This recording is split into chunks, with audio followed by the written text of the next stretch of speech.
activities. Walking tour. We could do a walking tour. Oh, here's someone doing a walking tour. Want coffee?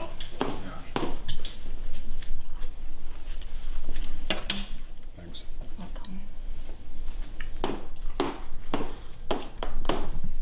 Room service, huh? You do room service to the penthouse. You get anything you want. Got it? Yeah. Yeah, I do quite fancy a nice vegetable soup or a salad or something. What kind of man eats salad? What kind of man who exercises? Fuck salad. In fact, I have an anti-vegetarian policy in my life. Anything that's ordered to my penthouse must include meat, or it's not coming. Absolutely and utterly, I refuse to accept any kind of vegetarianism in my existence. So if I'm ordering, I have to order meat. If we get service, meat is coming. Meat has to come. Vegetarianism isn't real. Vegetarianism, still to this day, is not a real thing. How do you mean? People say I'm a vegetarian as if it's a reality. It's not reality, it's a religion. It's a choice they've made, it's a conscious choice, but it doesn't mean they are a vegetarian. A human is not a vegetarian. Humans eat vegetables and meat. So even by the way they define themselves, they're incorrect. Regardless of whether you agree or disagree with me, you have to understand that defining yourself as a vegetarian isn't a real thing. It's like just saying I'm a Christian. Cool. It's a religion. It's exactly the same thing. But physiologically, humans are not designed to be vegetarians. There's actually different types of vegetarians. You get the ones who say, well, I don't eat meat because I don't like animals dying. And I don't have that big a problem with them. But then you get the ones who say, meat gives you cancer, humans aren't designed to eat meat, meat's killing the earth with greenhouse gases, and those are the real fucking morons. Humans are absolutely and utterly designed to eat meat. Since the beginning of time, humans have eaten meat. So you want to come along the last 20 years, now we have the science to completely dissect every single piece of food we eat and manage to barely scrape together enough nutrients from other sources and not eat meat and tell me that that's the natural order of the world. Saying you're a vegetarian is basically just saying, I don't understand how the world works. Because at the most basic level of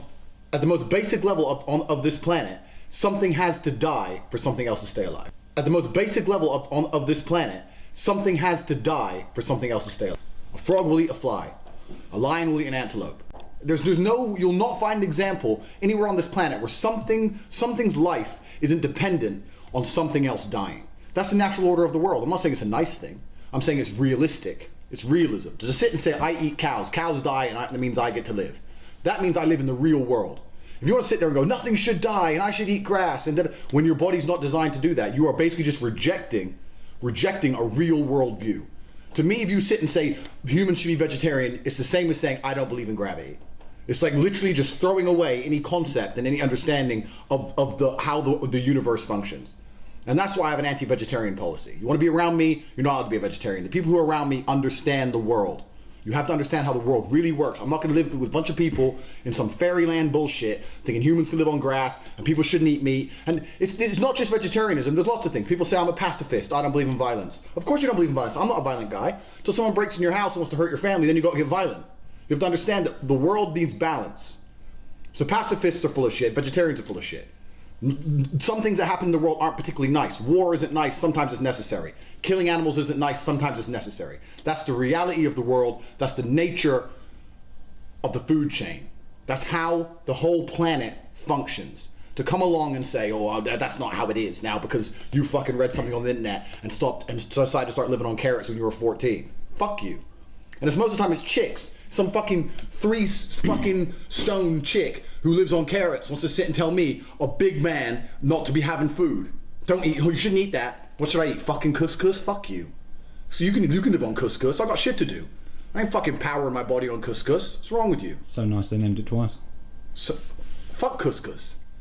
The point is, vegetarians, regardless whether you agree with me or disagree with me on this, if you're a vegetarian, you're thinking, well, you need to at least accept you do not live in the real world.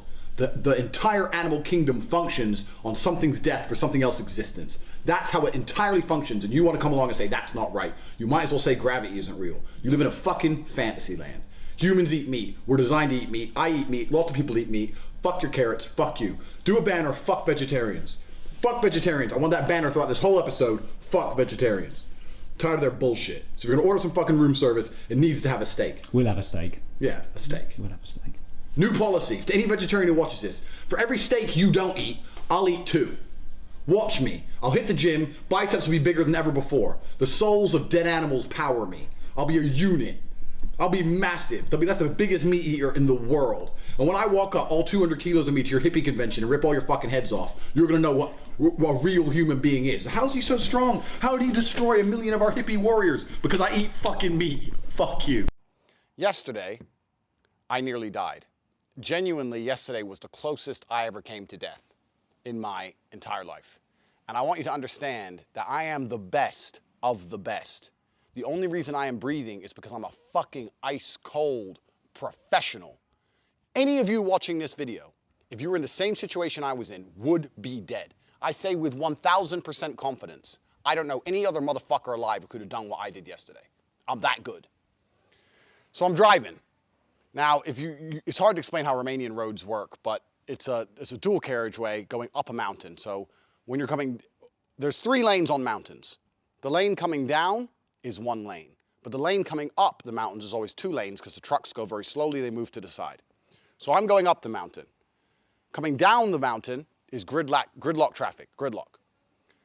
So I'm behind the truck, it breaks into 2 lanes, the truck goes to the slow lane, I come to the fast lane, I'm in the 911 Turbo 992, boom, I floor it, bang. I'm about 120 miles an hour going up the mountain. Some fucking idiot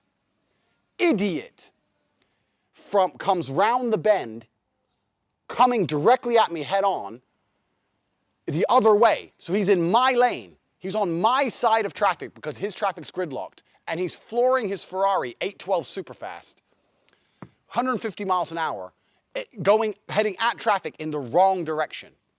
So when we go around the corner and I see him, when the Ferrari first appeared, please, I say this without exaggeration, without bravado, I'm driving my car, I go around the corner, and the Ferrari is there. Right fucking there in front of me. Bam!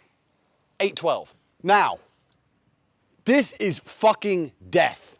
Head on, 911 Turbo, 812 super fast, head on. Bang! Head on. There's no fucking surviving that. Even me, with all my supreme strength, would struggle to survive. This fucking guy was gonna kill us both.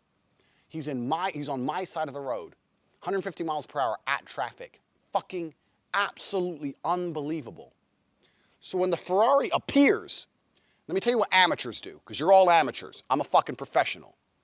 Amateurs always do the same thing in cars. When something happens that they're unsure about or they don't like, they press the brake. Now, I can tell you this because when I drive the way I drive very fast, but I don't drive on the wrong fucking side of the road.